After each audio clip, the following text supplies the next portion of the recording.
اللہ نے کہا ان اللہ عندہ علم الساعۃ، اللہ کے پاس قیامت کا علم ہے، اللہ ہی جانتا ہے بارش کب برسے گی، اللہ ہی جانتا ہے ماؤں کے شکم میں کیا ہے، اللہ ہی جانتا ہے ماؤں کے شکم میں کیا ہے۔ پلٹتا ہوں واپس، اللہ نے کہا ان اللہ عندہ علم الساعۃ، اللہ کے پاس قیامت کا علم ہے، اللہ ہی جانتا ہے بارش کب برسے گی۔ ختم ہو رہی ہے تقریر، اللہ ہی جانتا ہے ماؤں کے شکم میں کیا ہے، اللہ ہی جانتا ہے ماؤں کے شکم میں کیا ہے۔ اور اللہ کیا کہہ رہا ہے کہ علمک ما لم تکن تعلم، اے نبی ہم نے آپ کو وہ سارے علوم دے دیے جو آپ نہیں جانتے تھے۔ اس کا یہ مطلب نہیں ہے کہ ایک بہت بڑا عرصہ گزرا ہے کہ نبی نہیں جانتے تھے۔ معصوم نے کہا کہ سنو، جس وقت آل محمد کے نور کو اللہ نے خلق کیا، الرحمن علم القرآن کا جس وقت آل محمد کے نور کو اللہ نے خلق کیا، اسی وقت اللہ نے آل محمد کو علم منتقل کیا۔ کہا یہ جو قرآن میں کہا گیا ہے کہ ہم نہیں جانتے وہ علم جو اللہ کے پاس ہے، اس کا مطلب یہ ہے سمجھنا، اگر بات سمجھ میں آ جائے، بڑا دقیق جملہ ہے لیکن معصوم کا جملہ اس لیے سمجھ میں آ جائے گا۔ کہا جب یہ کہا جاتا ہے کہ اللہ وہ علم جو اللہ کے پاس ہے، اور خود پیغمبر نے کہا کہ تم کیا سمجھتے ہو کہ میرے پاس علم غیب ہے، اللہ مجھے علم دیتا ہے تو مجھے علم مل جاتا ہے۔ کہا سنو، اس کا مطلب یہ ہے کہ آل محمد کے پاس جو علم ہے ان کا ذاتی نہیں ہے، اللہ نے عطا کیا ہے تو عطا ہوا ہے۔ اب یہ بھی نہ سمجھنا کہ ایک عرصے تک آل محمد جہل کے عالم میں رہے ہیں۔ کہا جس وقت تخلیق ہوئی اسی وقت اللہ نے علم بھرنا شروع کر دیا۔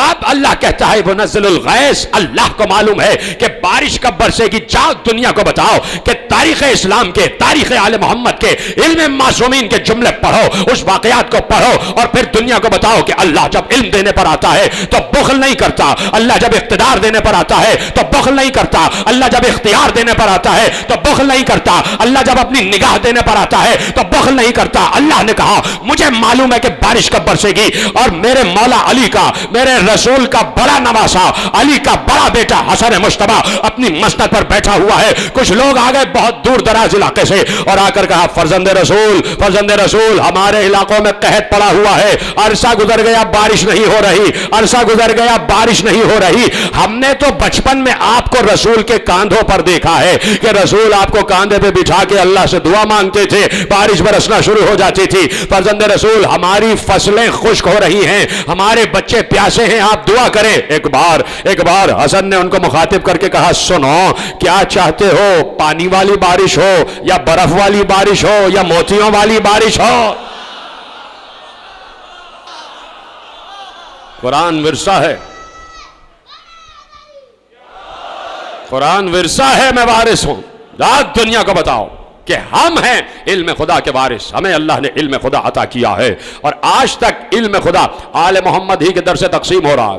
بہت بڑا جملہ میں نے کہا، اس پہ جا کے غور کیجئے گا۔ آج تک علم خدا آل محمد کے در سے تقسیم ہو رہا ہے۔ یہ کیا ہے جہاں آپ بیٹھے ہوئے ہیں؟ یہ آل محمد ہی کا تو در ہے، یہ آل محمد ہی کا تو دربار ہے، یہ آل محمد ہی کا دربار ہے، اور یہ ہمارا اختصاص ہے کہ ہم جہاں پر بھی عزا خانہ رکھتے ہیں برابر میں مسجد ضرور ہوتی ہے، اور جہاں پر بھی مسجد ہوتی ہے برابر میں عزا خانہ ضرور ہوتا ہے۔ ہر جگہ ہمارے یہاں یہ طریقہ ہے، مسجد کے برابر میں عزا خانہ، مسجد کے برابر میں عزا خانہ۔ نوجوان اس جملے کو محفوظ کریں کہ مسجد کے برابر میں عزا خانہ، مسجد کے برابر میں عزا خانہ، مسجد کے برابر میں عزا خانہ۔ جہاں مسجد وہاں حسین کا گھر، جہاں اللہ کا گھر وہاں حسین کا گھر، جہاں اللہ کا گھر وہاں آل محمد کا گھر۔ دنیا پریشان ہے کہ یہ اللہ کے گھر کے برابر میں آل محمد کا گھر کیوں رکھتے ہیں؟ نوجوان سنیں اس جملے کو میرے ساتھ ساتھ ہے، خدا آپ کو خوش رکھے۔ یہ عجیب لوگ ہیں کہ اللہ کے گھر کے برابر میں آل محمد کا گھر رکھتے ہیں، یہ تو گھر میں بھی شرک کر رہے ہیں، یہ تو گھر میں بھی شرک کر رہے ہیں۔ اللہ کا گھر برابر میں آل محمد کا گھر، اللہ کا گھر برابر آل محمد کا گھر۔ ہمارے ہاں تو ایسا نہیں ہے، ہم تو ایسا نہیں کرتے، بس اللہ کا گھر رکھتے ہیں ہم۔ یہی لوگ ہیں اللہ کے گھر کے برابر میں آل محمد کا گھر۔ آپ ان سے پوچھیں گے دوبارہ کہیے کیا ہے، کیا کہتے ہیں آپ؟ وہ کہتے ہیں ہم تو ایسا نہیں کرتے، ہم تو ایسا نہیں کرتے، اللہ کا گھر ہے بس، اور کسی کے گھر ہم نہیں رکھتے۔ پھر ہم خوشی سے پوچھتے دوبارہ کہیے، وہ کہتے ہیں بھائی دیکھ کہہ تو رہے ہیں کہ ہم صرف اللہ کا گھر، ہم کسی اور کا گھر اللہ کے گھر کے ساتھ نہیں رکھتے۔ ہم خوش ہو جاتے ہیں، اس لیے کہ ہم اس لیے خوش ہو جاتے ہیں کہ بھائی بات یہ ہے کہ ہم خوش اس لیے ہوتے ہیں کہ ہم قرآن کی آیت پر عمل کر رہے ہیں اور آپ قرآن کی آیت پر عمل نہیں کر رہے۔ وہ کہیں گے کیسے؟ وہ کہیں گے کیسے؟ ہم کہیں گے قرآن میں اللہ نے ذکر کیا ہے اور پیغمبر مسجد نبوی کے ممبر پر بیٹھ کر وہ آیت تلاوت کر رہے تھے، سامنے اجلہ اصحاب کرام بیٹھے ہوئے تھے اور پیغمبر آیت تلاوت کر رہے تھے، فی بیوت اذن اللہ ان ترفع ویذکر فیہا اسمہ۔ اللہ کہتا ہے، پیغمبر کہہ رہے ہیں اللہ کی آیت اتری ہے، اللہ کہتا ہے کہ ہم نے تمہیں ان گھروں کو بلند رکھنے کا حکم دیا ہے. ہم نے فی بیوت اذن اللہ ان ترفع، ہم چاہتے ہیں کہ کچھ گھروں کو بلند رکھو، جن گھروں میں ہمارے اسم کی تسبیح پڑھی جاتی ہے، جن گھروں میں ہمارے اسم کی تسبیح پڑھی جاتی ہے، مسلسل ہمارا ذکر ہوتا ہے. پیغمبر یہ جملے کہہ رہے تھے، تقوی صاحب مبارک بھائی، پیغمبر یہ جملے کہہ رہے تھے، بیچ میں سے ایک صدیق شخصیت کھڑی ہوئی، ایک سچی شخصیت کھڑی ہوئی اور کھڑے ہو کر پوچھا یا رسول اللہ، یہ جن گھروں کا تذکرہ آپ کر رہے ہیں وہ کون سے گھر ہیں؟ وہ کون سے گھر ہیں؟ پیغمبر نے کہا بیوت الانبیاء، سنا ہوا واقعہ ہے لیکن آپ دیکھیے نتیجہ آپ کو دوں گا اور نوجوانوں تک جائے گا. کہا کہ یا رسول اللہ وہ کون سے گھر ہیں کہ جن کو بلند رکھنے کا اللہ نے حکم دیا ہے؟ پیغمبر نے کہا وہ بیوت الانبیاء ہیں، انبیاء کے گھر ہیں. بھائی بات ختم ہو گئی. حضرت صدیق اکبر، آپ نے سوال پوچھا، پیغمبر نے جواب دے دیا، آپ تشریف رکھیں. لیکن وہ تشریف نہیں رکھتے، وہ کھڑے رہے. پیغمبر نے جواب بھی دے دیا، پھر بھی کھڑے رہے. کیا جواب دیا؟ بھائی وہ گھر انبیاء کے گھر ہیں، بھائی آپ بیٹھ جائیے. لیکن وہ نہیں بیٹھے، انہوں نے اپنے چاہنے والوں کو ایک پیغام دیا. انہوں نے اپنے چاہنے والوں کو ایک پیغام دیا کہ جیسے ہی پیغمبر نے کہا وہ گھر جن کو بلند رکھنے کا حکم دیا گیا ہے وہ انبیاء کے گھر ہیں، بیٹھے نہیں اور ایک بار مڑے، اور مڑنے کے بعد ایک دروازے کی طرف اشارہ کیا.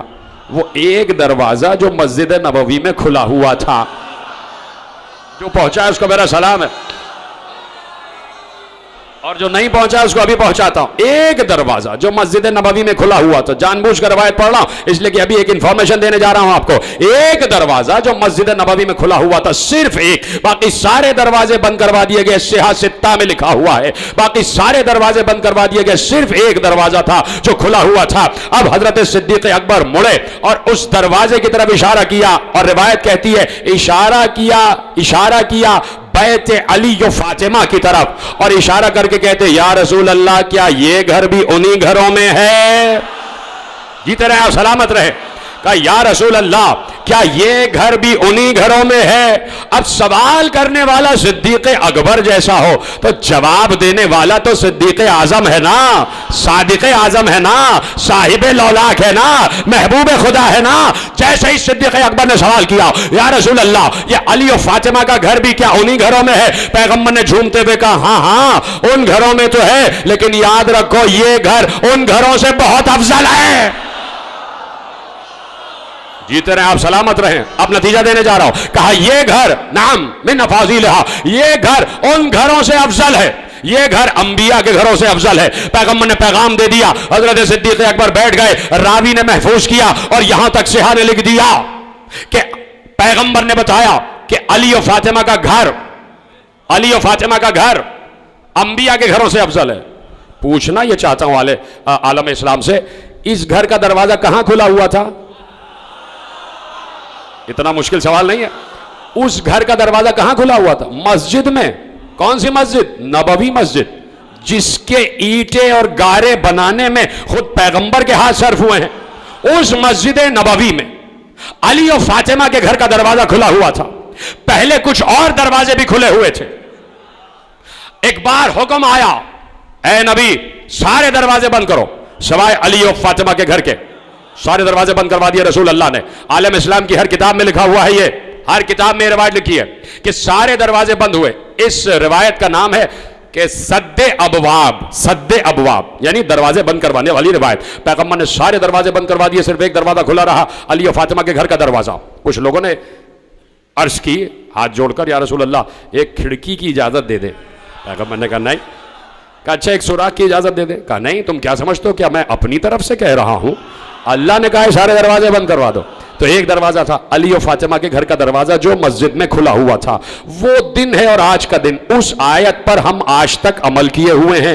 جہاں اللہ کا گھر ہوتا ہے وہاں آل محمد کے گھر کا دروازہ کھلا ضرور رہتا ہے. اب ہم سے نہ پوچھو تم کہ ہم نے کیوں کھولا ہے، تم بتاؤ تم نے بند کیوں کر دیا.